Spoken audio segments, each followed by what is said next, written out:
Bonsoir, chers auditeurs, et bonsoir à tous de soir pour avec nous l'impitoyable Draias. Bonsoir. Bonsoir tout le monde.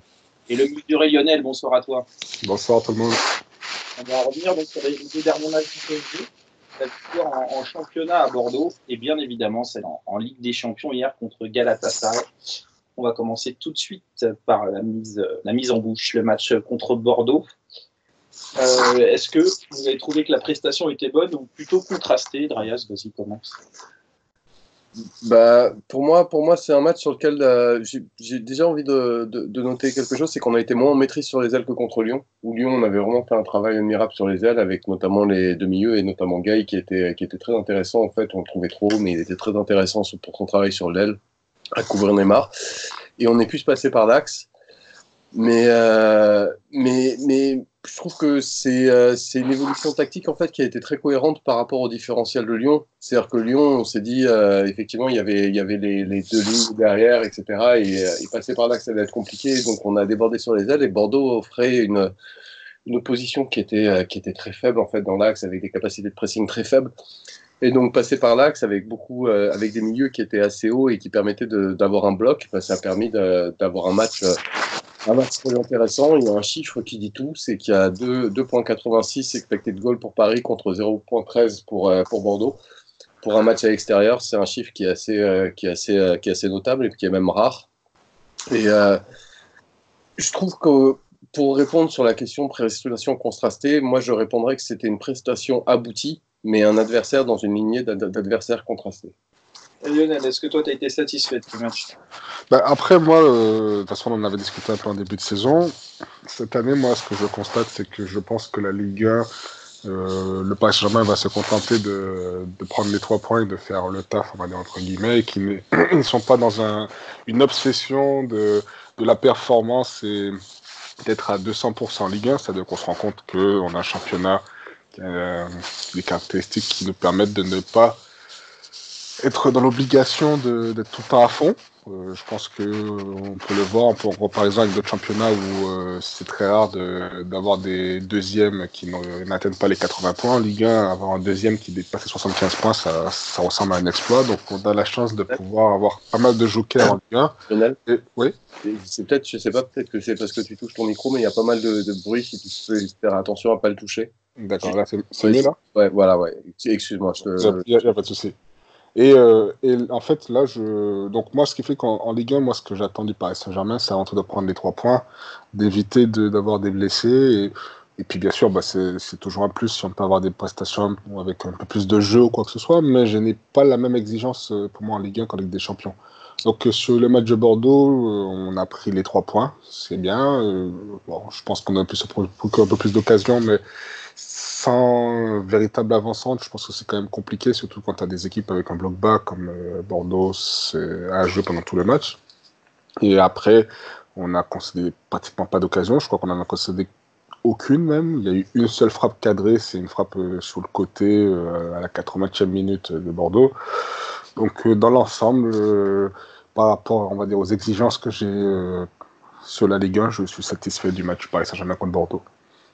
Mais je peux rebondir. Mais moi, pour moi, je vais un peu plus loin que toi, dans le sens où pour moi, ce match a été intéressant il a été mal payé. Et je pense que effectivement, t'as mis le doigt sur quelque chose. L'absence d'avant-centre, ça a coûté et ça a été mal payé. Mais je trouve que au niveau de ce qu'on a proposé, on va revenir après sur les joueurs, mais il y a certains joueurs qui ont fait des prestations qui étaient très bonnes et on a mis une intensité qui était très cohérente et on a vraiment étouffé, on a fait ce qu'il fallait pour vraiment ne pas permettre à Bordeaux d'exister sur ce match, quoi. Et vous trouvez vraiment que c'était un vrai bloc bas, Bordeaux, ça? Non, c'était pas un bloc bas, c'était un bloc absence de bloc. T'avais des joueurs sur le terrain, mais ça passait comme dans du beurre. Tu pouvais te permettre d'avoir tes 2-8 qui étaient très très hauts. C'est vrai qu'ils se faisaient percer dans leur dos. Voilà, et c'était très facile. Gueye a pu monter en toute impunité sur ce match. apporter parfois une plus-value, parfois une down-value, parce que quand il est dans les 30 derniers mètres, Gay ne réussit pas tout. Il est bien plus intéressant quand il est entre les 60 mètres et les 30 mètres du but adverse qu'entre les 30 mètres et le but. Mais il a pu se projeter en toute liberté. On avait souvent des situations de surnombre. Ils avaient des difficultés à défendre. Donc c'est pas un bloc bas. À Lyon, c'était un bloc bas d'une manière très surprenante, mais Bordeaux, il y avait pas de bloc en fait. Oui, c'est une absence d'envie.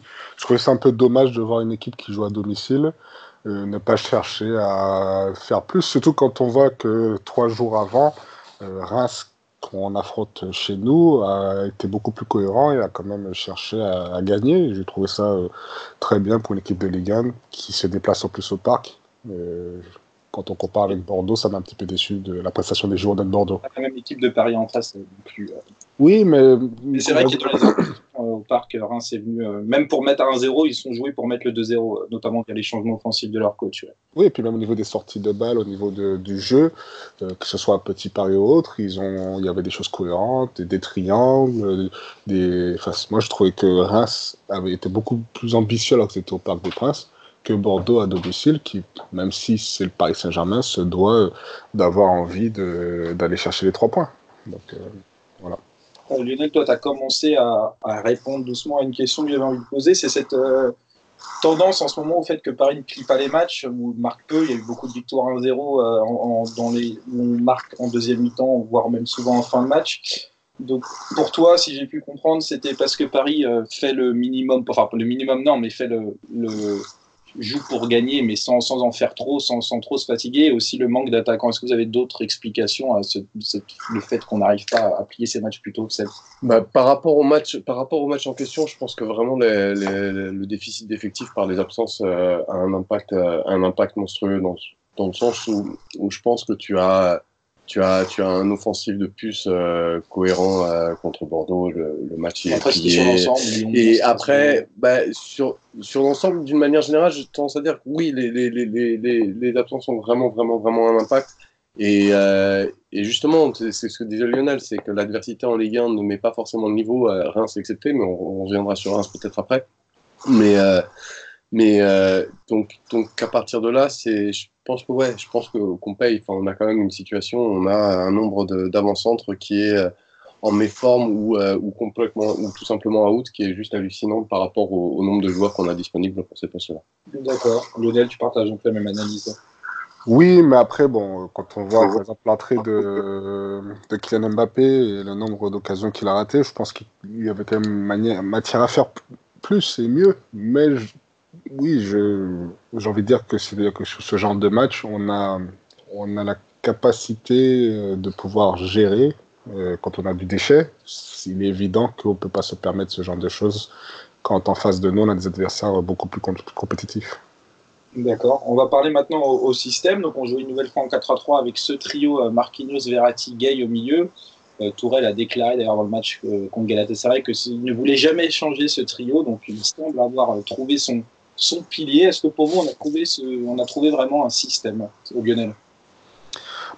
Moi, dans mon esprit et avec la façon dont je vois le Paris Saint-Germain, c'est-à-dire que je pense que quand on a des joueurs comme Mbappé, Neymar devant, après on peut rajouter une troisième, on peut rajouter soit Di Maria, Icardi, Cavani en fonction de ce qu'on en a besoin. L'important c'est d'avoir des joueurs derrière eux qui sont capables de travailler, d'aller au combat, d'être aussi capables de donner des ballons rapidement vers l'avant. Ce que Marquinhos et Gay font très bien, Verratti est capable aussi de le faire. Il a cette capacité de sortie sur pressing que très peu de joueurs de notre effectif sont capables de faire. Donc oui, moi je trouve que ce milieu de terrain, par rapport à l'effectif du Paris Saint-Germain, est très cohérent. C'est-à-dire qu'on a devant des joueurs extrêmement créatifs, mais qui n'ont pas non plus cette faculté à travailler énormément. Et donc il faut derrière eux des joueurs qui aiment ça et qui ne rechignent pas à l'effort. Et ce que fait très bien Gay, Marquinhos. Et je pense que dans son milieu de terrain, Verratti se met au diapason et je trouve ça très très bien. Ok, Dryas, est-ce que pour toi, ce système en 4-3-3 est la clé à nos problèmes? Alors, j'ai une réponse en deux parties. C'est alors déjà, oui, clairement, si on se réfère au match contre Bordeaux, Et même si on rajoute le match contre Real et Lyon, il y a clairement une certitude qui a été trouvée. Alors, il y a Lionel qui mettait en avant le milieu, et c'est très juste. Mais pour moi, il y a deux composantes. Il y a donc ce milieu qui permet une récupération qui est beaucoup plus haute que les années précédentes, avec un pressing qui est efficace. Mais encore une fois, comme le dit Lionel, faut prendre en compte la faiblesse de l'adversité. Le Real, a priori, est une adversité forte, mais le Real avait un énorme défaut avec une ligne défensive qui était aux abonnés absents à 50 mètres de la ligne du milieu et avec des énormes trous derrière. Et on a aussi quelque chose qu'on a vu contre Lyon qui était extrêmement intéressant, qui est vraiment nouveau, qui a été une meilleure utilisation des ailes, avec une vraie intention d'utiliser les ailes. Malheureusement, ça ne s'est pas retrouvé à confirmer. Alors à Bordeaux, parce que Bordeaux, c'était pas nécessaire. À Galatasaray, on a un peu essayé, mais on reviendra dessus, mais ça n'a pas vraiment marché. Mais en tout cas, notamment contre Lyon, cette meilleure utilisation des ailes a eu un impact. Et donc, je trouve qu'on a vraiment trouvé quelque chose, on a vraiment trouvé une certitude. C'est parce que c'est vraiment à mettre en contraste. On est en train de parler de Real, Lyon et Bordeaux. Alors sur le papier, Real et Lyon, ça devrait être des bonnes équipes, mais quand on regarde le Real, j'ai parlé de la faiblesse du milieu, enfin pas du milieu, la faiblesse du bloc, de la disposition d'équipe du Real. Quand on parle de Lyon, on n'a rien compris. Ils sont venus en jouant comme Angers. Enfin non, d'ailleurs Angers c'est bien plus cohérent que ça. Ils sont venus en mettant deux lignes de 5 derrière, avec une ligne de 5, une ligne de 4, et avec un Depay et un Dembélé qui était aux abonnés absents loin et complètement perdu par rapport au reste du bloc. Et donc du coup, on touche, et quand on parle de Bordeaux, on parle d'une équipe qui est très faible, d'une équipe de Ligue 1 qui a beaucoup de mal. Alors ils ont enchaîné récemment 2 victoires, mais ça masque pas des petites équipes, et ça masque pas un début de saison qui est plus que médiocre. Donc on a trouvé une certitude, mais pour moi il y a une inconnue qui est face à deux types d'adversaires, un pressing milieu et un pressing tout terrain. D'ailleurs, on reviendra dessus sur Galatasaray, mais Galatasaray semble avoir trouvé une réponse, alors qu'il y avait malgré tout de la faiblesse par rapport à ça, et notre milieu a été beaucoup plus en difficulté. Donc ce milieu a besoin d'avoir quelque part une free card pour pouvoir aller vers l'avant. Et on peut aussi envisager autre chose, on a des latéraux qui montent très haut. Donc si on a une équipe qui joue beaucoup les appels dans les dos des latéraux, à ce moment-là, on pourrait peut-être avoir la réponse de mettre des latéraux qui sont plus défensifs. Mais si tu as des latéraux qui sont plus défensifs et que tu as le milieu qui a du mal à se projeter vers l'avant, tu vas vraiment avoir du mal à créer des surnombres devant. Et donc, on a trouvé une certitude, mais on a trouvé une certitude contre des adversaires faibles. Et maintenant, il va falloir trouver des certitudes contre des adversaires forts. Et pour l'instant, ces certitudes, on ne les a pas du tout. Lionel, est-ce que toi, tu vois quelques faiblesses à ce système ou pas encore ? Ouais, comme a dit Draya, c'est vrai que les latéraux, ça peut être un problème à partir du moment où on a des équipes qui offensivement seront beaucoup plus cohérentes que ce qu'on a pu voir. Alors moi, j'ai pas vu le match contre le Real, donc ce sera compliqué pour moi d'en parler, mais qui peuvent être beaucoup plus cohérentes. On peut parler d'une équipe comme Liverpool, comme qui d'autres. Tu peux imaginer un City pour ce qui est de faire des latéraux. Voilà. Là, donc, je peux vous mettre en PLS avec la manière avec laquelle on se développe à l'heure actuelle. Après, moi, de toute façon, on en a déjà parlé depuis très longtemps, et je reste persuadé qu'on a un effectif qui est basé pour le contre.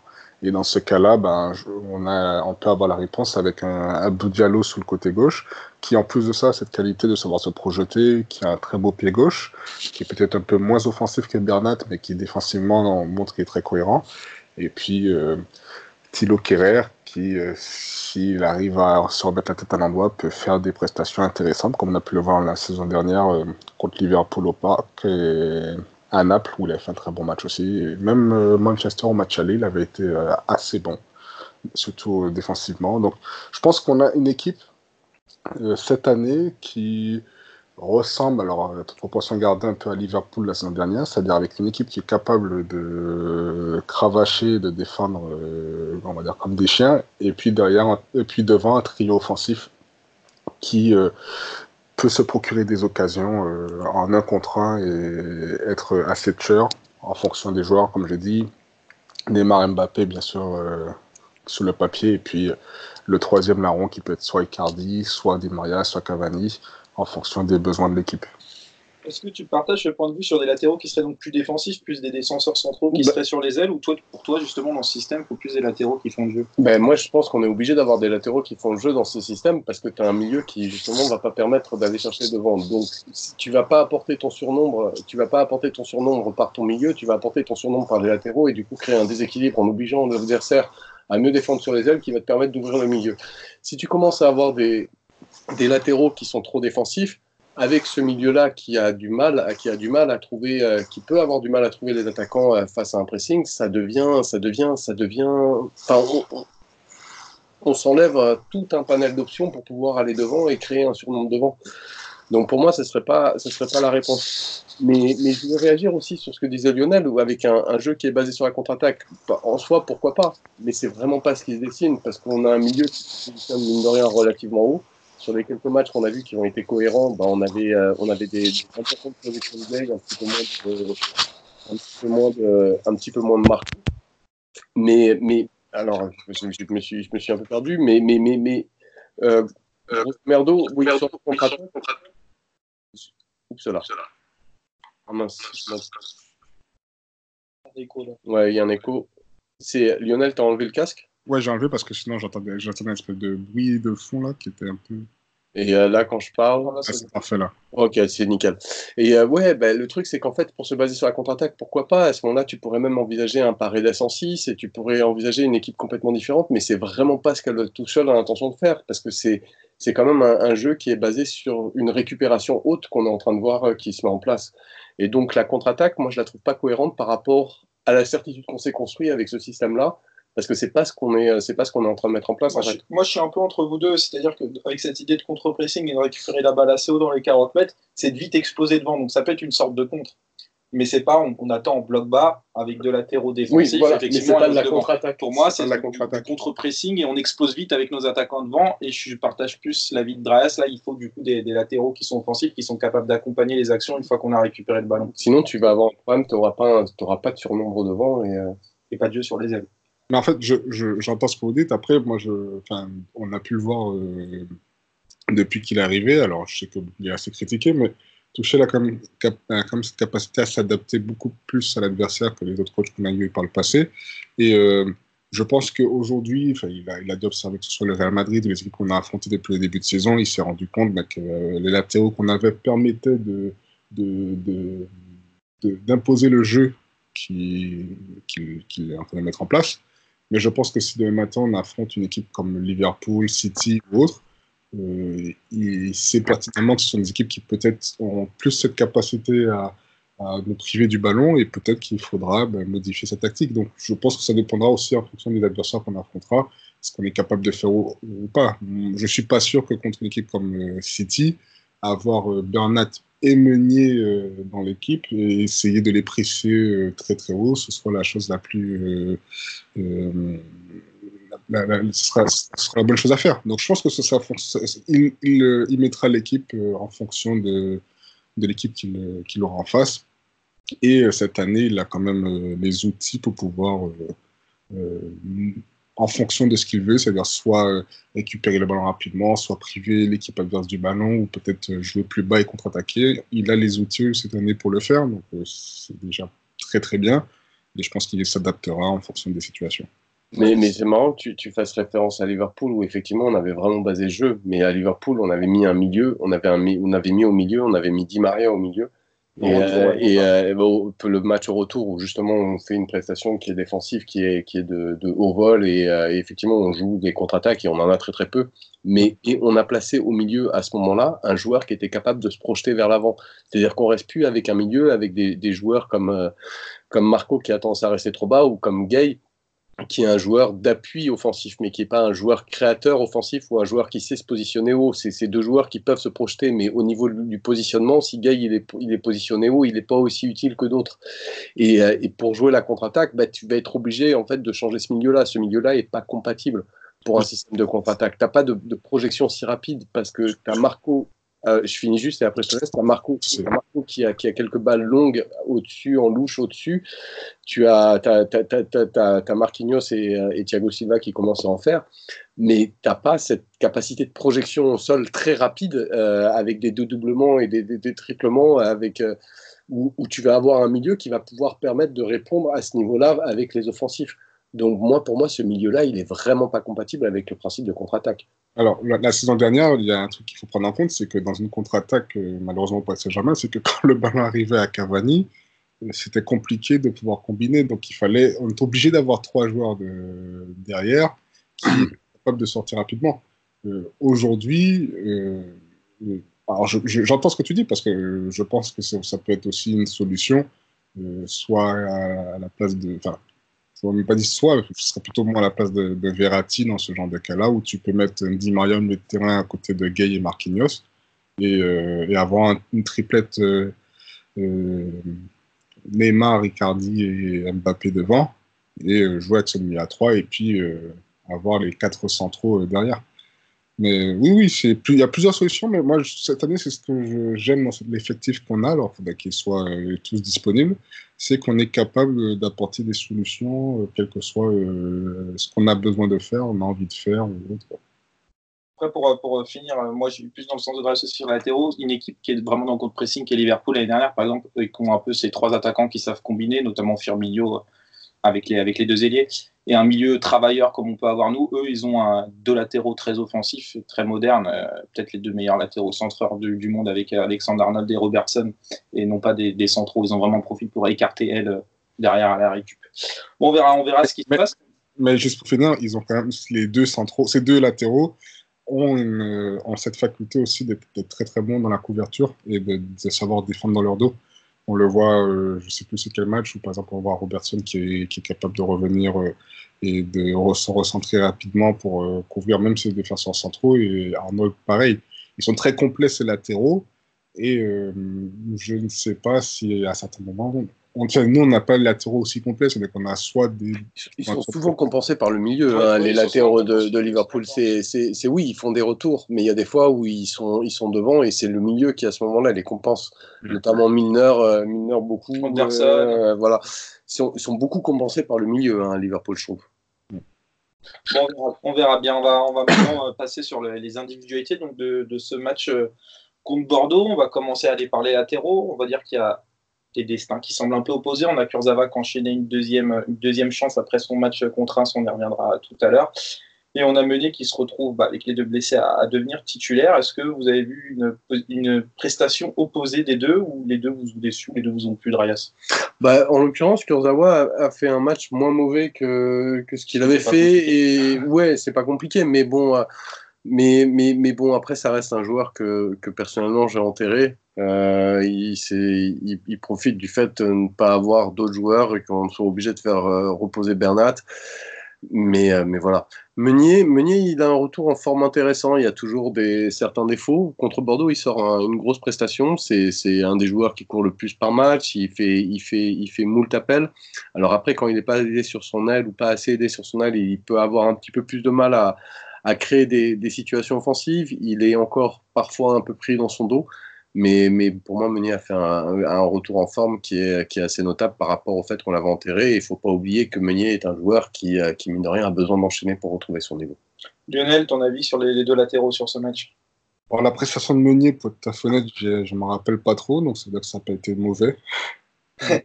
Mais Kurzawa, il n'a pas été excellent, il n'a pas été bon, mais j'ai trouvé beaucoup plus concerné et concentré que contre Reims. Et il a été neutre, et j'ai envie de dire que Kurzawa neutre, c'est déjà une très bonne chose. Ok, je vais aussi parler de Diallo. Qu'est-ce que vous avez pensé de Diallo sur ce match, Lionel? Diallo, moi, c'est un joueur qui me plaît beaucoup. Alors, Kimpembe est peut-être un peu plus physique et capable d'aller un peu plus sur mastoc, ou je me souviens plus du terme, mais je trouve que Diallo est un peu plus sûr, et revenons par rapport au match d'hier un peu après, mais je trouve que Diallo me rassure un petit peu plus, c'est-à-dire qu'il n'a pas ce petit côté un peu comme David Luiz aime bien faire, à se jeter, à chercher le contact pour trouver une faute ou quoi que ce soit. Et puis On l'a vu sortir une ou deux fois balle au pied, dans une action qui a failli apporter le but pour Mbappé. Et je trouve que c'est un joueur qui est très intéressant et qui, à côté de Thiago Silva, ils sont assez complémentaires les deux. Je pense que c'est un joueur qui peut pas mal progresser. Il a l'air d'être très intelligent, d'être un bosseur, quelqu'un qui a la tête sur les épaules. Et je ne serais pas surpris que ce soit un joueur qui, à la fin de saison, soit plus que se rapproche du poste de titulaire aux côtés de Thiago Silva. Est-ce que tu trouves cette charnière complémentaire aussi, celle de Thiago Silva? Je suis complètement d'accord avec Lionel, sauf sur le fait d'enterrer Kimpembe. Non, mais tu dis que grosso merdo, Diallo va passer devant. Je pense que Kimpembe va se battre pour la place. Et justement, c'est très intéressant. On va en parler de Kimpembe contre Galatasaray, parce que là, contre Bordeaux, il ne joue pas. Mais je trouve que Kimpembe fait aussi un grand retour d'une manière générale, un retour en forme. Et il est très intéressant défensivement. Alors après, je suis d'accord avec toi, il est moins rassurant. Mais il a ce côté moins rassurant, mais par contre, c'est pas un monstre physique comme les Kimpembe, capable de faire des récupérations de feu dans tous les sens du terrain. Mais il n'a pas ce côté où tout à coup il prend la confiance. Et Kimpembe, c'est vrai que des fois il a des côtés un petit peu légers. Je pense que c'est très intéressant au niveau des centraux. Tu peux même rajouter Marquinhos qui peut redescendre en bas, même si Marquinhos est vraiment en train de s'installer au milieu. Mais au niveau des centraux, on va avoir un fight avec des centraux justement qui sont intéressants, qui ont une forme de cohérence. Et je ne me risquerai pas à dire lequel des deux va gagner sa place à la fin de la saison. On verra. Je pense que la bataille est ouverte. On va passer maintenant au joueur du milieu. On a vu un Gay jouer très haut, perdre pas mal de ballons en position haute, avec un Verratti qui était plus en retrait par rapport à Gay sur la position de terrain. Vous avez pensé quoi de ce duo une nouvelle fois, vu que c'est un duo qui va maintenant devenir clé sur le terrain, Seb? Alors si on parle de Marquis, j'ai envie de mettre en parallèle la relation Silva-Marquis et l'évolution de Thiago Silva. Avec Marquis qui est au milieu, je trouve qu'on a une double éclosion en fait. C'est-à-dire que Silva et pas mal de reproches que j'avais envers Thiago Silva ont disparu cette saison, avec un joueur qui hésite plus à apporter offensivement, que ce soit par des passes longues ou même par des projections. Contre Bordeaux, il en a fait deux, je crois, et qui était très bienvenu. Et un Marquis qui explose littéralement au milieu, qui prend la responsabilité du capitanat. Pour moi, c'est Silva qui porte le brassard, mais c'est vraiment Marquis qui va replacer les joueurs. Et je trouve qu'on a une double éclosion. Et donc après, pour revenir sur Gay, Gay sur ce milieu, et c'était voulu par la physionomie de Bordeaux. J'ai trouvé qu'il y avait trop de projections. Je trouve que Gay est un peu trop souvent présent dans les 30 mètres adverses. C'est pas là où ses qualités premières s'expriment. Et peut-être qu'on y verra, qu'on verra que ça peut poser des soucis justement contre Galatasaray. Est-ce que c'est ça? Est-ce que c'est une baisse de forme? Parce que les joueurs n'ont pas forcément vocation à être à 100% tout le temps et à tous les matchs?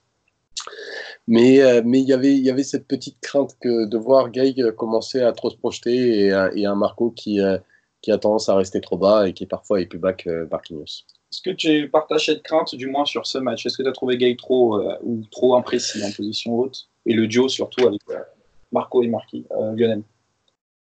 Après, les qualités de Gay, on les connaît. C'est pas un joueur ultra créatif. C'est un joueur qui, par contre, fait très peu de touches de balle. Il joue assez rapidement vers l'avant. Pas des passes risquées, mais son jeu est quand même très peu latéral. C'est ce que j'aime chez lui. Mais il est évident que quand il est près de la surface de réparation, c'est pas là qu'il est le plus utile. Donc c'est vrai que dans ce genre de match où on a énormément le ballon, il peut paraître un peu moins utile, mais son utilité surtout à la tête du ballon où il est capable rapidement de faire ce contre-pressing et lui permettre de récupérer le ballon rapidement. Et c'est là qu'il est intéressant. Mais dans ce genre de match, c'est à Verratti à prendre un peu plus de responsabilité dans le jeu pour pouvoir compenser les manques que peut avoir Gay. Mais on connaît ses qualités, je connais ses qualités, je connais ses défauts. Et je sais pas aujourd'hui qu'il va devenir le 8 ultra complet, mais dans cette équipe et dans certaines situations, c'est un joueur qui est très intéressant. Dans d'autres, il est moins intéressant et il faut c'est aux joueurs autour à s'adapter pour pouvoir prendre plus de responsabilité dans la créativité. Mais je trouve que, en fait, je suis complètement d'accord avec toi sur Gay. Et pour moi, Gay, je le critiquais pas, j'entendais des gens le critiquer et je respectais l'avis de ces gens-là.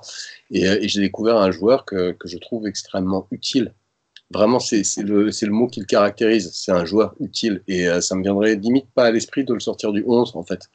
Mais c'est juste, contre Bordeaux, peut-être, il se retrouvait dépassé devant à cause de la structure de Bordeaux. Et peut-être que c'était too much. C'était léger, mais peut-être que c'était too much. Voilà, c'est juste ce que je voulais dire. C'était pas une critique de Gay. Hein. Ah non, non, non, mais de toute façon, c'est pas. Ouais, je pense que tu avais été compris sur ta première intervention. Okay. Est-ce que tu veux parler des attaquants, Seb? Bah, on a eu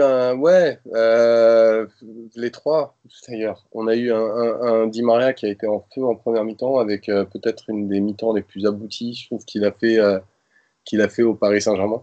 Après, il s'est écroulé en deuxième, mais faut pas, enfin, comment lui en tenir rigueur? Il sort d'un match de feu contre le Real. Ensuite de ça, là, il fait une première mi-temps de feu. C'est déjà très, très, très bien. On a Sarabia qui confirme le fait qu'il est dans le dur. Ça commence à être vraiment difficile. Il y a une crise de confiance qui apparaît. Et sur Neymar, même un Neymar qui n'est pas en forme, il y a des matchs avec Neymar, il y a les matchs sans Neymar. Voilà. Même quand il n'est pas en forme, c'est un furieux classe, quoi. Et ton avis sur l'entrée d'Mbappé? Je m'en souviens. Ok. Lionel, toi, ton avis sur les attaquants? J'ai bien aimé la première mi-temps de Di Maria. Et, je trouve que depuis ce début de saison, j'ai rarement vu Di Maria aussi bon au début de saison par Saint-Germain. Je pense que le système en 4-3-3 qui fait que quand on a l'effectif au complet, il ne reste qu'une seule place, puisque c'est quand même compliqué de dire que Neymar et Mbappé vont faire partie de la concurrence. On sait très bien que c'est des joueurs qui sont sur la feuille de match, les deux premiers noms qui sont mis sur la feuille de match, peut-être les trois, il y en a quatre maintenant obligatoires, c'est Marquinhos, Gay et Neymar Mbappé. Merci Silva aussi. Oui, c'est vrai. Mais en tout cas, devant, il reste une place, on va dire, dans le 4-3-3. Et je trouve que ça fait beaucoup de bien à Di Maria. Je l'ai rarement vu aussi bon. Après, c'est vrai que physiquement, il peut avoir des trous parce que c'est un joueur qui est tout le temps dans la provocation. C'est pas un joueur qui temporise. Dès qu'il y a le ballon, c'est tap, tap, tap. C'est beaucoup de tempo, c'est un tempo assez élevé. Donc, ça peut être physiquement assez compliqué pour lui. Mais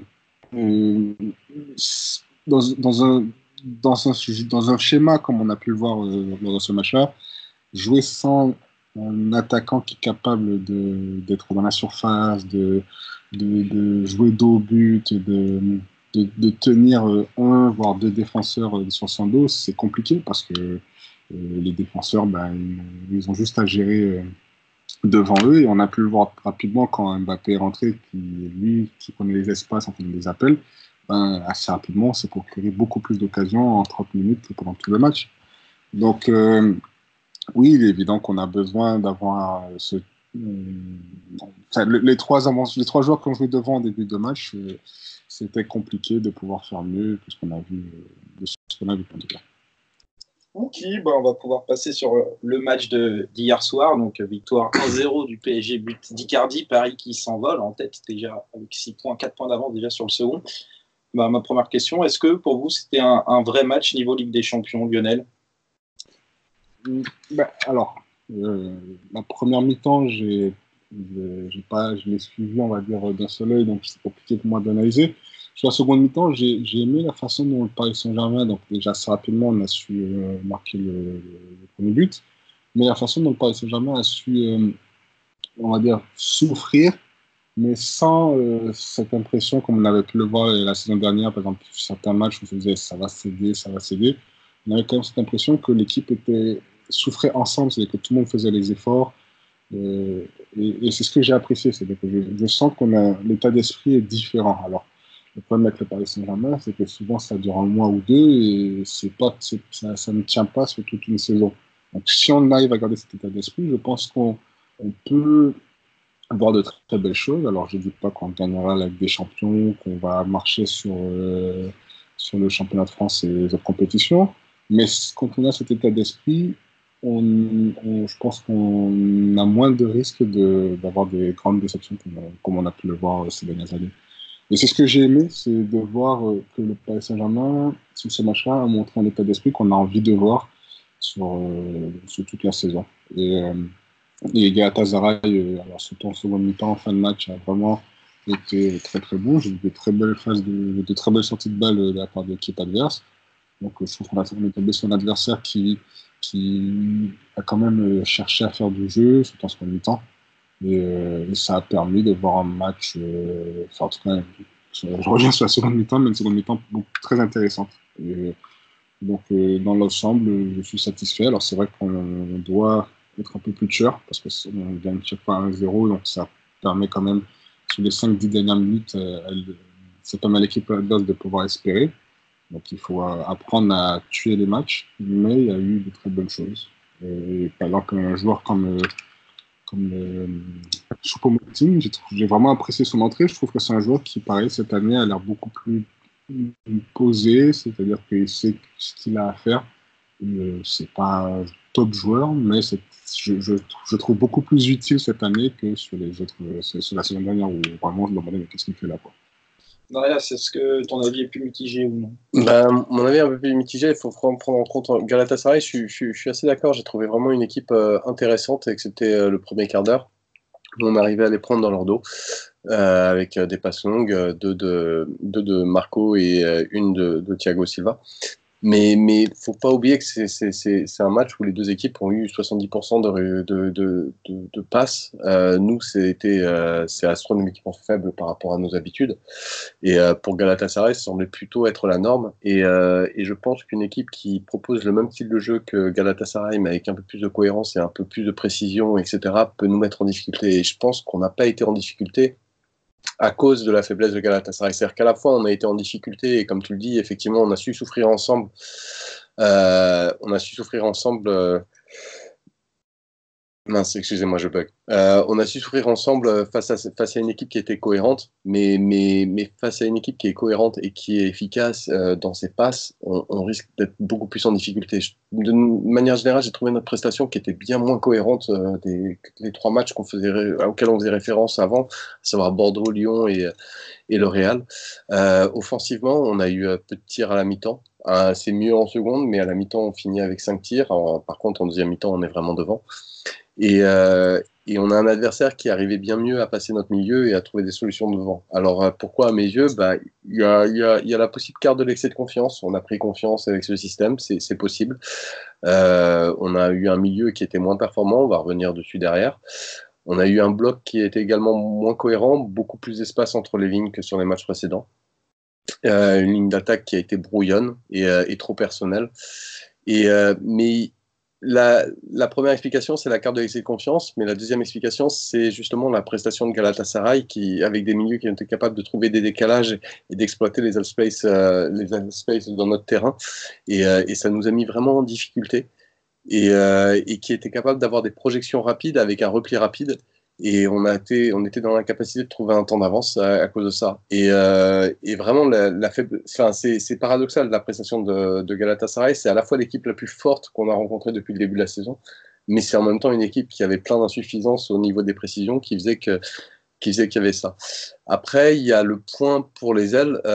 Pour les ailes, à l'arrivée, Galatasaray arrivait aussi à nous bloquer dessus. Des fois, on a proposé des choses. Alors, on a vu les latéraux qui étaient avancés, qui n'étaient pas forcément toujours servis, mais ils ont quand même été servis. Et même quand on était dans des situations de doublement, je pense notamment à des situations avec Meunier et Sarabia, Galatasaray défendait très bien dessus et on était un petit peu bloqué. On était un petit peu bloqué, un petit peu sans solution, et on a bien eu du mal à en trouver à l'arrivée. C'est vrai qu'il y a eu ces problèmes d'espace, notamment en seconde mi-temps entre la ligne défensive et le milieu. J'ai envie de vous poser la question, est-ce que c'est plus un problème de la défense ou plus un problème de notre milieu lyonnais?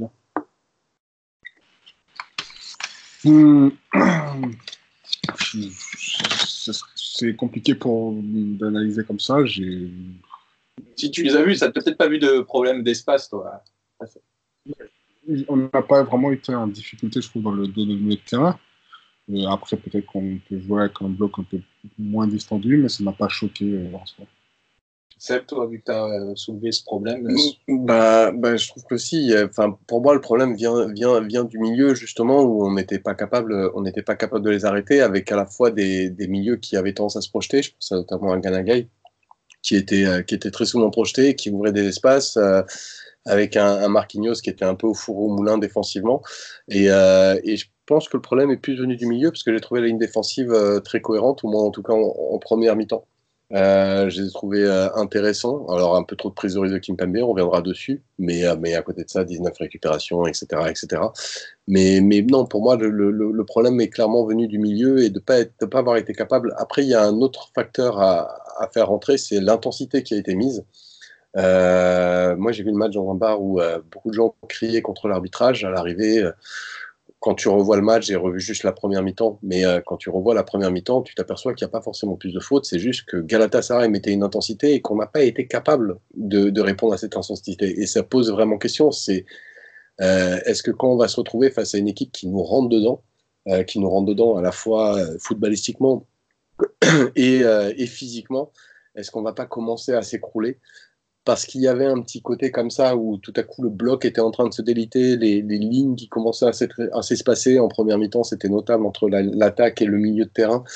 Et a priori, en deuxième mi-temps, c'est la défense qui a commencé à trop reculer. Je ne l'ai pas revu, donc ça, je ne peux pas le confirmer. Mais pour moi, Fouessi, ce milieu a posé problème face à l'adversité, face aux défis physiques et aux défis techniques que nous posait Galatasaray, et on n'a pas su trouver les réponses. Oui, donc on va continuer sur ce milieu, Lionel. Donc évidemment, le milieu parisien qui semble être la clé dans ce contre-pressing. Tu l'as dit déjà contre Bordeaux avec Verratti et Gay. Est-ce que tu as vu des limites sur ce match pour ce milieu? Après, le problème, il peut venir aussi avec le lien avec les attaquants. C'est-à-dire que, comme j'ai dit, je pense que ce milieu de terrain est très efficace quand il a devant lui des joueurs qui sont capables de se projeter très rapidement, que ce soit un Neymar ou un Mbappé, et d'avoir un joueur qui prend plus d'appui. Et c'est vrai que, par exemple, Sarabia, qui en seconde mi-temps est un petit peu mieux. Alors, comme j'ai dit, la première mi-temps, c'est compliqué de m'analyser parce que je n'ai pas vraiment regardé de manière assidue. Mais je pense que c'est un milieu de terrain qui a vraiment besoin d'avoir devant lui ce joueur créatif et qui est capable de prendre le jeu à son compte. Et ça peut poser problème. On le voit des fois. Alors, c'est vrai que Verratti nous a permis des fois de trouver de très belles passes et autres. Mais il faut qu'on soit capable d'avoir de pouvoir rapidement trouver les joueurs devant pour pouvoir, comment dire, on va dire avancer un peu plus. Et c'est là que ça peut poser problème, c'est que quand on n'a pas un joueur comme Neymar ou un joueur comme Mbappé, qui est capable de prendre la profondeur ou autre, ça peut se retrouver en difficulté. Mais sur le match d'hier, moi, j'ai pas, enfin, de manière, les aspects négatifs, j'en ai pas relevé énormément, en fait, pour le passage. Je trouve que l'explication, elle est pas simpliste, le mot est trop sévère, mais le fait de compter sur le fait d'avoir un offensif qui soit capable justement de créer ce relais, parce que le milieu, en l'occurrence hier contre Galatasaray, le milieu a eu un mal fou à trouver les offensifs, excepté le premier quart d'heure avec des ballons dans le dos. Mais une fois que Galatasaray a réglé ce problème-là, notre milieu n'arrivait pas à trouver les offensifs ou trouver les offensifs dans des situations où l'offensif il se retrouve en 1 contre 3. Enfin, j'exagère un petit peu pour le truc. Mais grosso merdo, ce que tu dis, c'est que ça va être un milieu à ce moment-là, un attaquant d'avoir la responsabilité de créer ce lien. Et on a déjà connu ça. C'est la situation où tu as Neymar qui redescend et qui se retrouve à 8, mais du coup, tu te retrouves avec 2 mecs devant. Donc, si tu veux, déjà, quand tu as tes ailes qui sont bloquées, que ton milieu n'arrive pas à proposer de solution, que tu as un des offensifs qui vient créer une solution en se décalant au milieu, bah, tu te retrouves dans des situations où tu n'as plus que 2 mecs devant. Et c'est trop peu, quoi. C'est trop peu. Surtout que je finis juste, c'est surtout que t'es pas dans des situations de contre-attaque, où tu as récupéré la balle. C'est-à-dire que tu as l'équipe qui te presse et tu es dans tes 30 mètres, etc. Tu récupères ta balle dans tes 30 mètres et par des dédoublements rapides, tu te retrouves en attaque.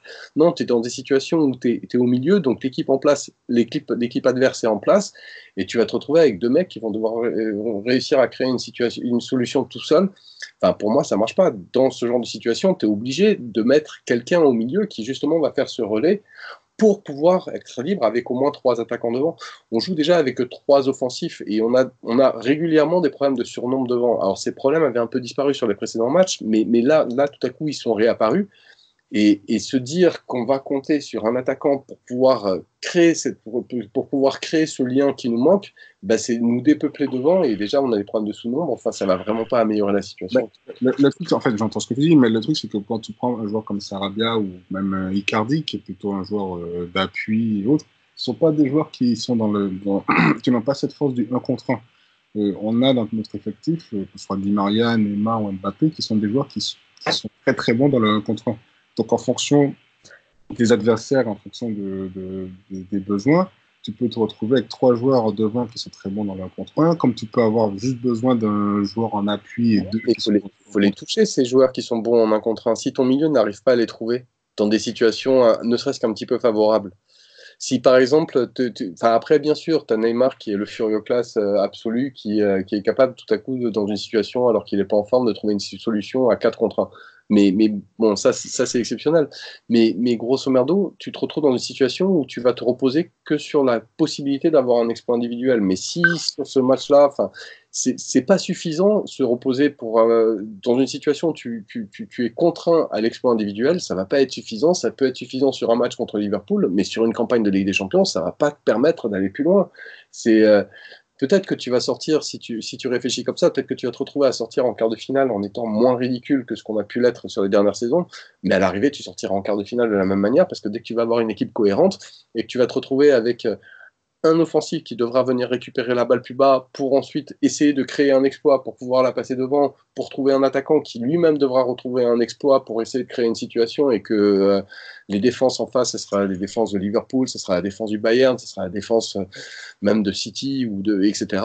Enfin, ça va être très très compliqué de trouver les solutions, et on se met vraiment pas dans une situation qui est favorable.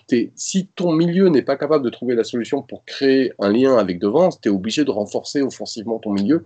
Et c'est un problème, surtout si tu n'es pas capable de créer le surnombre sur les ailes. Parce que quand on regarde contre Lyon, alors après, je deviens un peu de long, mais quand on regarde contre Lyon, on a pu créer le surnombre sur les ailes quelque part en désertant le milieu, où on se retrouvait avec Gay qui était vraiment, vraiment, vraiment sur l'aile, et qui nous permettait de créer vraiment un contre-pressing sur les ailes qui était intéressant. Mais là, tu es en train de défausser le milieu, et ça, tu ne peux pas te le permettre. Donc, tu es obligé d'avoir un mec qui va occuper une position un peu devant, qui va moins redescendre derrière pour tout simplement être ce relais. Parce que on a vu Marco Verratti, on a vu Thiago Silva trouver des longs ballons et au-dessus, mais Galatasaray il a compris en 10 minutes, et en 10 minutes c'était fini, les longs ballons au-dessus, ça marchait plus, quoi. Après, j'ai pas vu le match contre Lyon, donc c'est incapable pour moi de faire Ouais. le Real ni Lyon, donc c'est difficile pour moi de faire la comparaison. Après, je pense que quand on va rencontrer des équipes, comme tu as dit, comme City, comme Liverpool ou Bayern, qui sont des équipes qui vont jouer beaucoup plus haut, qui vont chercher avant tout, contrairement à même Galatasaray hier, alors en seconde mi-temps c'était différent, ils étaient un petit peu plus haut, surtout en fin de match, ils ont cherché à jouer un peu plus vers l'avant, et on a vu, je pense qu'on a eu un joueur comme on a eu Mbappé qui serait rentré avec un état d'esprit différent, ou peut-être physiquement, il n'était peut-être pas dans une forme optimale.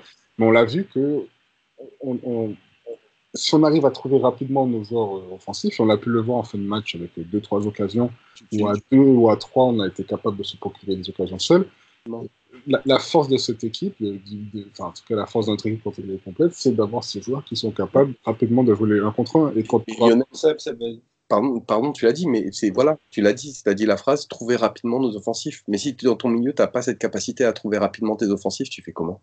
Mais je trouve qu'à ce niveau-là, je ne suis pas d'accord. C'est qu'on a quand même, que ce soit Verratti ou Marquinhos, alors, même Gay, alors, il a moins cette capacité sur une passe de 30 mètres, mais c'est quand même un joueur qui joue rapidement vers l'avant. On a cette capacité quand même de pouvoir rapidement trouver des passes qui cassent des lignes. On a vu Verratti l'a fait plusieurs fois hier. Et c'est lui qui souvent cassait les lignes grâce à ses passes. Donc, je sais pas. Après, bon, j'entends ce que tu dis, hein, mais je pense que l'avantage, le style du Paris Saint-Germain, cette année, c'est d'avoir cette capacité, d'avoir des joueurs qui jouent les 1 contre 1. Et en Ligue 1, c'est ce qui nous pose problème, c'est qu'on a des équipes qui jouent avec souvent des blocs bas, donc le 1 contre 1, on se retrouve plutôt dans des situations de 1 contre 2 ou 1 contre 3, donc c'est ce qui pose problème et qu'on n'arrive pas encore à résoudre. Mais en Ligue des Champions, quand on a des équipes qui jouent beaucoup plus haut, qui, pareil, viennent avec cette envie de gagner, donc qui ont un bloc plus haut, qui font ce pressing, qui sortent, on se retrouve plus facilement dans des situations de 1 contre 1, et c'est là qu'on doit avoir l'équipe au complet. Je souhaite que tu aies raison, mais pour moi, tu as dit la phrase clé, c'est qu'il faut trouver rapidement les attaquants, et je suis pas sûr que tu crées les situations. Et si on fait référence au match d'hier, Marco, effectivement, les a trouvés pendant 15 minutes, et ensuite de ça, c'était rideau, il les a pu trouver, quoi. Sur ce match, moi qui fais un peu de forme, il y a vraiment des avis différents sur plusieurs points. Là, c'est vrai qu'hier, j'ai l'impression qu'on a sacrifié le milieu dans les transitions rapides parce que justement, on n'arrivait pas, que ce soit même dans l'intensité où Galatasaray a répondu présent au duel physique face à nos milieux. On a beaucoup allongé, même les 10 premières minutes, ça marche très bien. Effectivement, Galatasaray, comme l'a dit Seb, corrige ses défauts pour pouvoir éviter d'être pris dans leur dos, et Paris continue à jouer long, mais sans être efficace. Et je trouve qu'on n'est pas assez passé au sol rapide, justement, avec ce milieu-là, et qu'on n'avait pas cette rapidité possible. On verra dans les prochains matchs, et c'est vrai qu'il y a aussi un autre point, c'est il y en a qui pensent qu'on a le fait de subir est volontaire du côté de Paris, c'est le signe d'une maîtrise globale, et puis il y en a qui pensent que c'est plus une incapacité parisienne. C'est des questions qui se posent. On verra avec le temps. C'est vrai qu'on a plus Lionel qui est dans le côté maîtrise, et toi qui est plus dans le côté incapacité du PSG hier. Donc on verra avec le temps. Faut le souhaiter que Lionel ait raison, quoi. Après, moi, ça on en avait déjà discuté, je reviens souvent dessus, c'est que je pense qu'on a aujourd'hui, avec les caractéristiques des joueurs qu'on a, c'est-à-dire en milieu de terrain, on n'a pas vraiment ce 8 box-to-box, en tout cas, qui est aussi bon dans notre surface adverse. On a plutôt un milieu de terrain qui est très travailleur, très agressif et qui est capable de presser haut, et qui n'est pas, on le voit, Verratti, sa meilleure zone, c'est entre nos 30 mètres et 30 mètres adverses. Gay, c'est pareil. Marquinhos, c'est pas un milieu de terrain, mais il fait un super travail.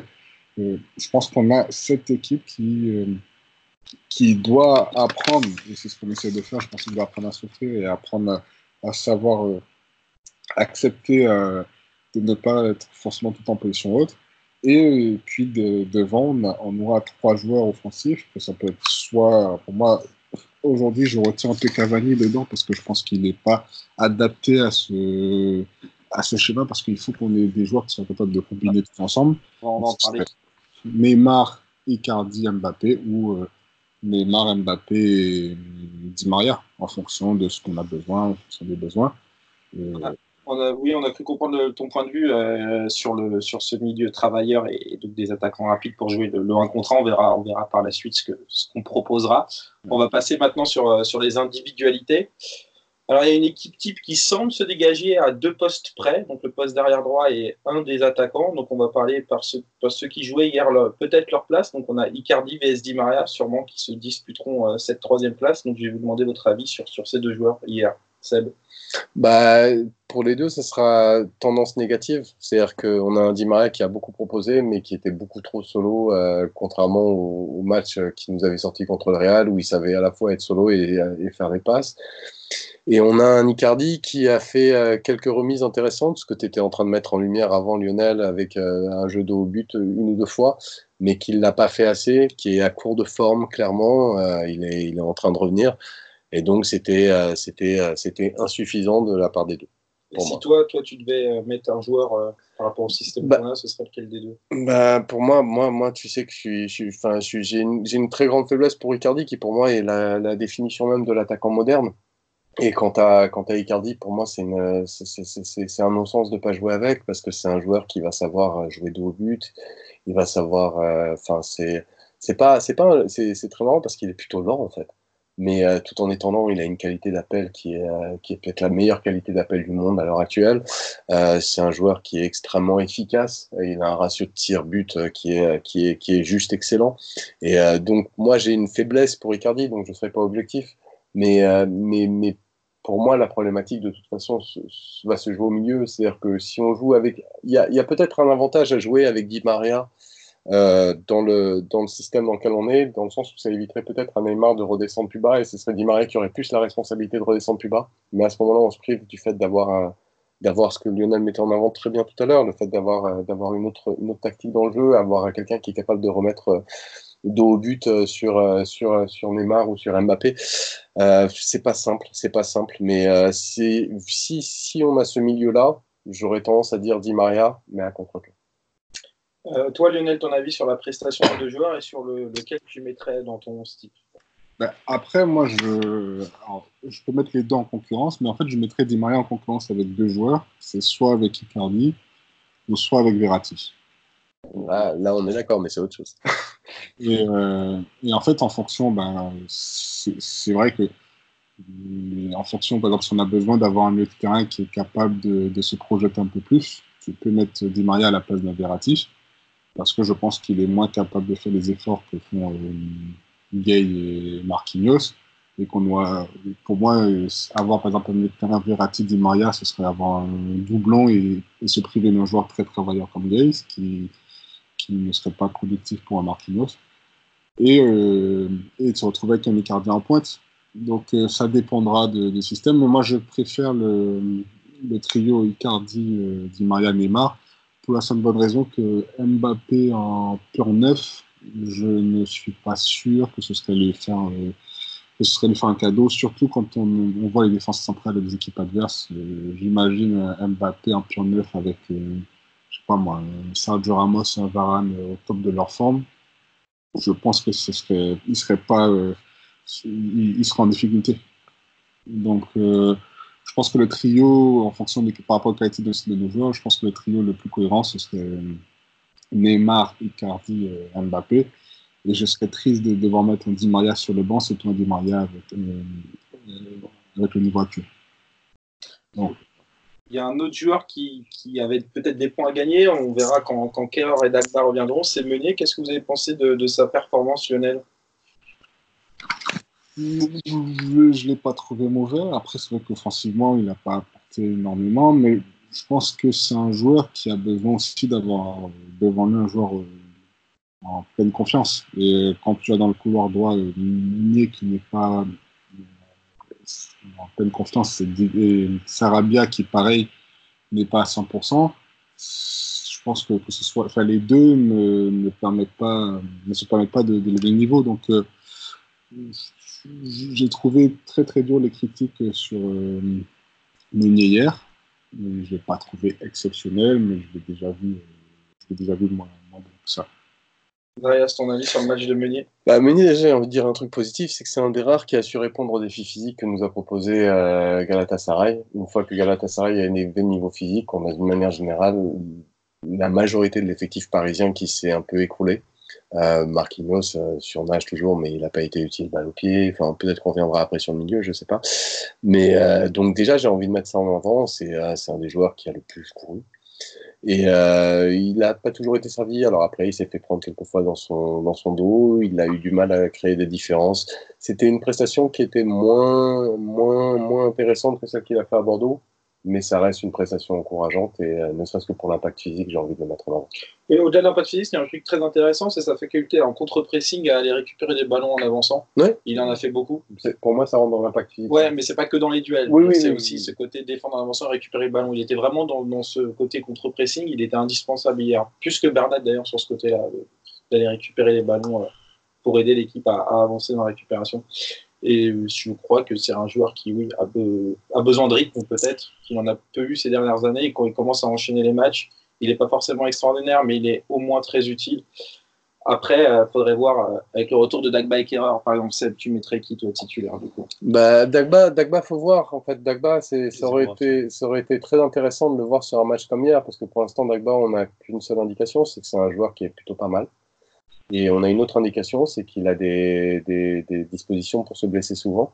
Mais on n'a pas encore vu, face à une adversité où les mecs élèvent le niveau, les mecs n'ont pas peur de mettre l'épaule et les mecs n'ont pas peur d'être dans l'agressivité. Et il faudrait voir, donc c'est trop tôt en fait pour essayer de comparer Dagba à Meunier, parce que Meunier justement sait répondre sur le critère physique. Dagba le saurait-il, je ne sais pas.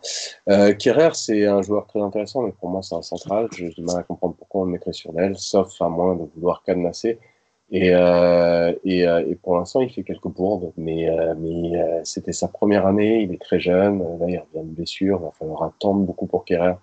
Donc c'est pareil, pour l'instant, c'est une question en suspens. Le poste de latéral droit, de toute façon, c'est un poste qui est à Paris, mais pas encore résolu, loin de là. Je crois que Lionel sera encore en désaccord. Et tout à l'heure, tu nous parlais de mettre Kerrer en latéral.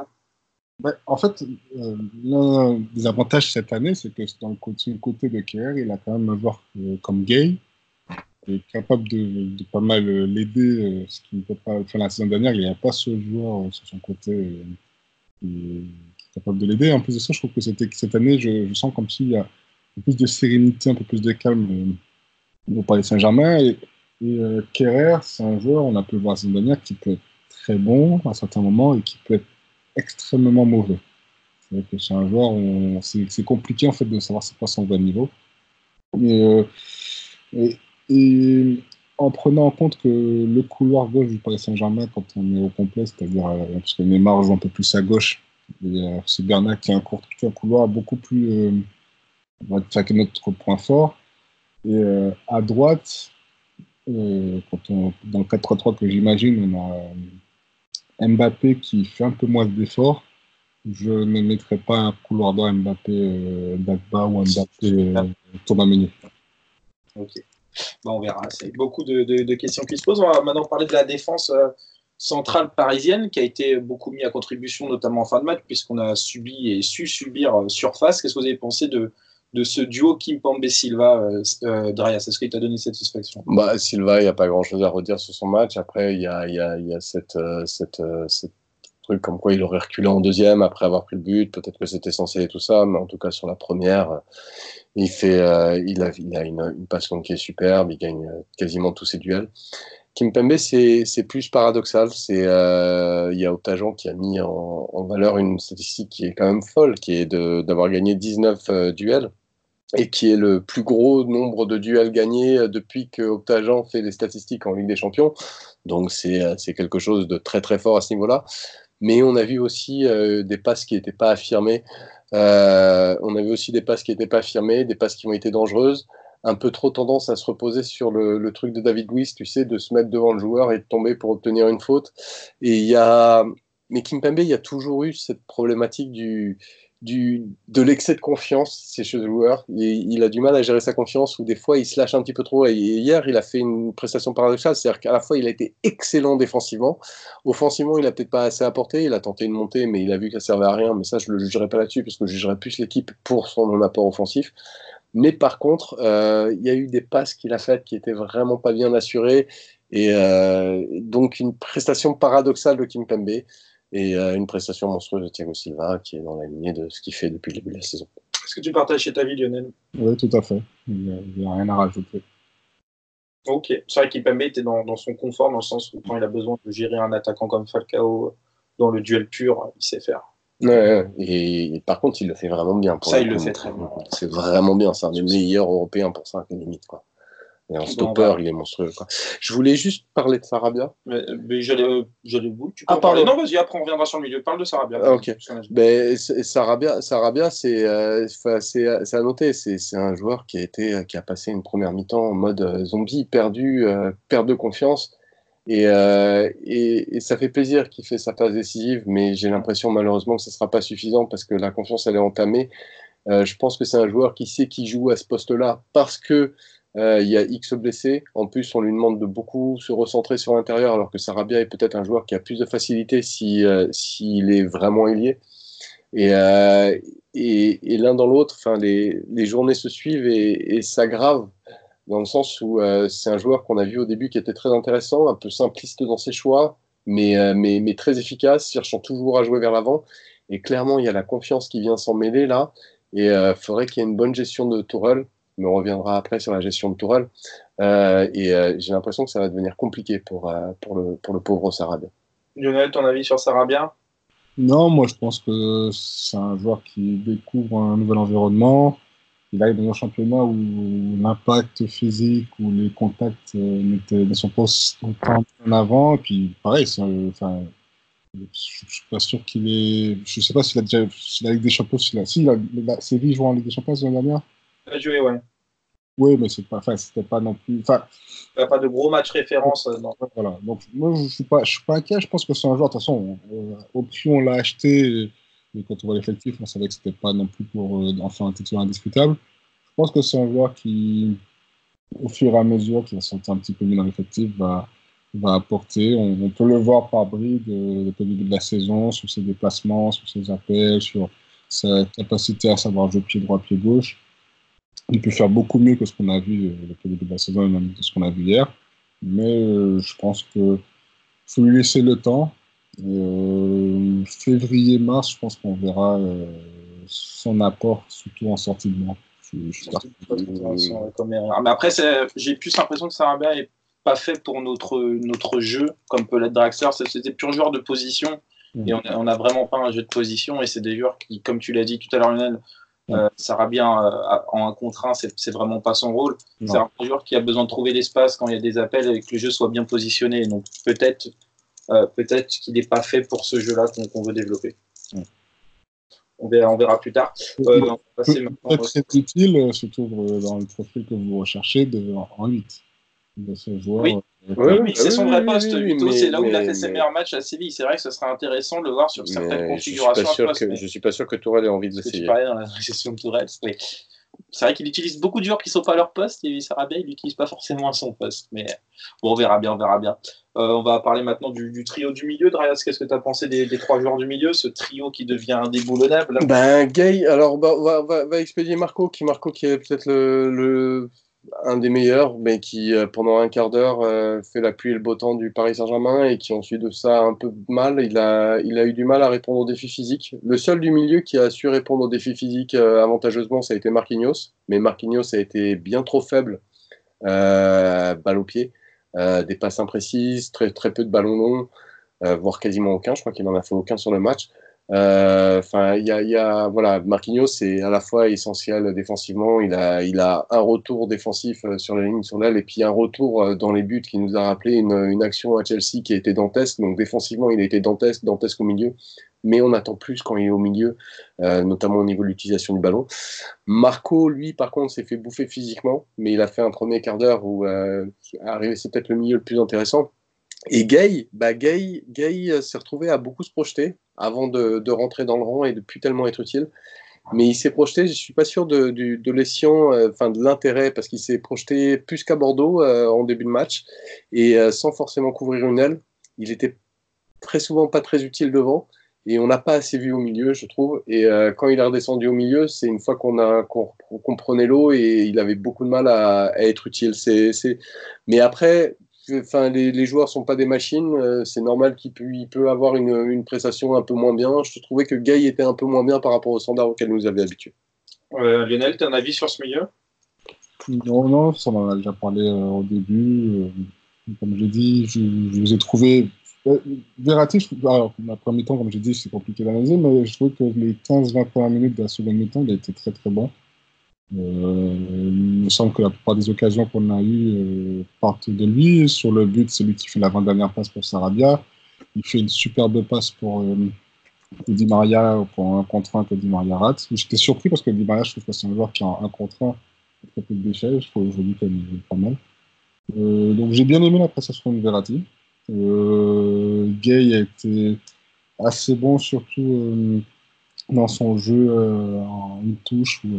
C'est ce que j'aime chez lui, c'est cette capacité à jouer très rapidement, c'est-à-dire que c'est un contrôle, une passe, ou des fois même sur une seule touche où il met du tempo, du rythme. Donc j'ai bien aimé. C'est vrai que Marquinhos est un peu moins en vue dans le jeu vers l'avant, mais défensivement, comme a dit Drayas, ça reste quand même un joueur très très sûr, très très faible. Sur le toucher. Si on ressort de cette analyse, on n'est pas tous avancés. Il y a beaucoup de points de débat et de questionnement, donc ça va être intéressant de voir la suite avant de conclure. En même temps, c'est le premier match où on s'est fait tenser physiquement, quoi. C'est vrai, on s'est fait bouger par le duo Seri et Nzonzi, et pour ce qui est de Seri, on s'est fait un peu bouger tactiquement aussi. Et du coup, il y a plus de choses à dire, plus d'incertitudes par rapport aux certitudes qu'on avait pu construire avant. On est plus dans une zone d'ombre que sur les matchs qui ont précédé. Exactement. On va revenir rapidement, pas sur les prestations contre Reims, mais sur les remplaçants, comme on a parlé de Jade Kurzawa, mais on peut parler de Paredes ou d'Herrera. Est-ce qu'ils ont perdu définitivement tout espoir pour vous, Drayas? Je pense alors pour Herrera, c'est un peu différent. Herrera a fait un match où il se retrouvait, pour moi, il se retrouvait à compenser énormément de Meunier sur ce match. Il a fait un gros travail là-dessus et du coup, on ne le voyait pas assez au milieu et c'est difficile de le juger. Paredes, il est lancé dans une situation où il ne peut pas être bon. Paredes, pour être bon, il faut qu'il ait, d'une certaine manière, un Gay, par exemple, c'est parfait devant un Paredes et un autre joueur, et à ce moment-là, il peut distribuer, mais même on ne joue pas pour Paredes. Enfin, voilà, donc il a fait une mauvaise prestation, mais c'est pas illogique qu'il fasse une mauvaise prestation, en fait. Mais Tourelle a passé son 11 de départ, voire son 12 de départ avec Icardi. On va voir comment il va gérer la situation. Je pense que oui, je pense qu'il a enterré plus ou moins tout le monde et que c'est pas un joueur, c'est pas un coach. J'ai l'impression qu'il est capable de gérer un groupe dans sa totalité pour concerner l'ensemble des joueurs. Il est très bon pour avoir ses chouchous. Et ses chouchous, il sait les mettre en confiance. Il faut voir ce qu'il a fait avec Marquinhos, c'est exemplaire à ce niveau-là. Mais par contre, pour gérer un effectif dans sa globalité, c'est vraiment pas l'idéal. Et en plus de ça, il y a eu cette réaction à laquelle tu faisais référence où il disait c'est dit, ces 3 joueurs, je vais faire des statuts des statuts d'eux pour pouvoir les faire caca tranquille. Grosso merdo, c'est ce qu'il a dit. Voilà, le management de Tourelle du groupe dans sa globalité commence à être très questionnable. Mais bon, après, c'est peut-être pas sa qualité. Et s'il est capable de tout gagner avec son 11, il n'y aura rien à redire. S'il n'est pas capable de tout gagner avec son 11, il y aura énormément à redire sur le sujet. Lionel, sur Paredes Herrera. Alors, Herrera, moi, je pense que c'est un joueur qui a une mentalité exemplaire et je suis persuadé que c'est quelqu'un qui ne va jamais lâcher et qui va se battre jusqu'au bout pour prouver à l'entraîneur qu'il est capable d'être utile. Paredes, j'ai beaucoup de doutes déjà par rapport à son style de jeu. Je pense qu'il est clairement pas adapté à celui du Paris Saint-Germain. Même dans sa mentalité, j'ai mis aussi des doutes. Je trouve que c'est un joueur qui... Enfin, moi, quand je le vois jouer, tout ça passe, plus il m'exaspère. Donc, après, s'il est perdu, on dirait qu'il a lâché Paredes. Je me demande est-ce qu'il a un moment ou un autre qui s'est accroché déjà. C'est-à-dire que dès le départ, au début, on a dit que c'était la préparation physique la semaine dernière, donc ça pouvait s'entendre, mais il y a des attitudes quand même dès le départ qui ne trompent pas. C'est un joueur qui n'est pas dans l'effort, c'est un joueur qui... Je sais pas, je n'accroche pas. C'est sûrement peut-être un très bon joueur, mais je pense que le style de jeu du Paris Saint-Germain n'est clairement pas fait pour. Je pense que ça, ouais. Je pense que c'est plus une erreur de casting en fait. Et au jeu, voilà. Parce que je pense que c'est toujours un joueur qui a ce côté pas nonchalant, mais brutos. Enfin, je sais pas bien comment qualifier parce qu'il est pas nonchalant. C'est juste qu'il part avec 3 temps de retard et souvent il finit par faire une faute. Défensivement, ça se résume un peu à ça. Mais bon, quand tu le vois avec l'Argentine, quand tu le vois, je l'avais pas forcément vu avant. C'est un joueur qui a des qualités, mais il n'est pas du tout adapté au jeu que veut prôner Tourelle. Il n'est pas du tout adapté aux joueurs qui est au milieu. Mais le truc, c'est que même avec l'Argentine, c'est qu'il surnage, mais il surnage dans un marasme collectif. Voilà, c'est ça. Quand on voit l'Argentine jouer, oui, il est très, enfin, il est bon, il est le meilleur, mais l'Argentine est tellement dégueulasse, médiocre et nulle que ça va dire que si les autres ils ont 3 sur 10, 3 sur 20, lui il en a 7 sur 20, on va dire. Je sais pas, moi j'ai pas accroché. Avant son arrivée, j'ai mis des doutes sur sa capacité à s'imposer par Saint-Germain, encore plus la saison dernière où il voulait en faire un binôme avec Verratti, il ne croyait pas trop. Cette année, alors peut-être qu'il peut nous faire mentir, je serais très heureux qu'il nous fasse mentir, mais j'y crois pas du tout. A priori, Tourelle ne compte pas sur lui et lui n'a pas sa tête vraiment dans ce projet. Ça sent un départ précipité peut-être cet hiver. Après Kurzawa, après 3-4 ans, ce sera un miracle. Il s'est mis à faire des fausses touches sur ce match. Donc... lui, de toute façon, je pense que pour lui, le temps va paraître long. L'avantage qu'il a, c'est que, mis à part Bernat, il n'y a pas grand monde devant lui, sauf si demain matin, Diallo, Tuchel décide finalement de préférer Diallo à gauche. Donc, il aura du temps de jeu en Ligue 1 parce que, à un moment, il faudra faire reposer les adversaires dans les matchs en bois, ouais. Tout à fait. Ouais. Après, il faudra voir pour les autres. Moi, je suis persuadé que Paredes peut se retrouver même 100 ans de jeu, prendre son un effectif au complet. Il peut même préférer lui mettre. De toute façon, il avait fait un début de saison, il préfère un Aouchiche ou autre. Ouais. Bon, on verra bien ce qu'il en advient. Il y a un autre joueur, on ne va pas l'accabler parce que Tourelle n'a pas mis la bonne composition. C'est le petit Mbesso qui clairement n'est pas arrière droit. Le mec, il fait ça passe c'est sa première titu, je crois. Il était déjà deuxième, rentré. il avait joué deuxième un titu. match, mais dans les matchs en boîte fin de Voilà, saison. deuxième titu, pas sur son poste, rôle et pas son vraiment, profil. On va rien en signaler. Le pauvre. C'était pas dans les meilleures conditions pour lui. Non. Là, on arrive au bout de ce podcast, donc avec beaucoup de questionnements encore pour l'avenir. Donc on va pouvoir débattre des prochains matchs. On va voir si on se rapprochera plus de l'avis de Lionel ou de Draias. Merci à vous, auditeurs, de nous avoir suivis. Merci Draias. Merci Basto, merci Lionel, merci tout le monde. Merci Lionel. Merci Basto, merci aux auditeurs. Et puis les prochains matchs, je pense que je les suivrai un peu plus attentivement, donc je serai capable de faire des analyses un peu plus... un peu moins bouqué. Voilà, exactement. Ok. On se retrouve donc très vite pour le prochain podcast. Salut. Ciao tout le monde. Ciao.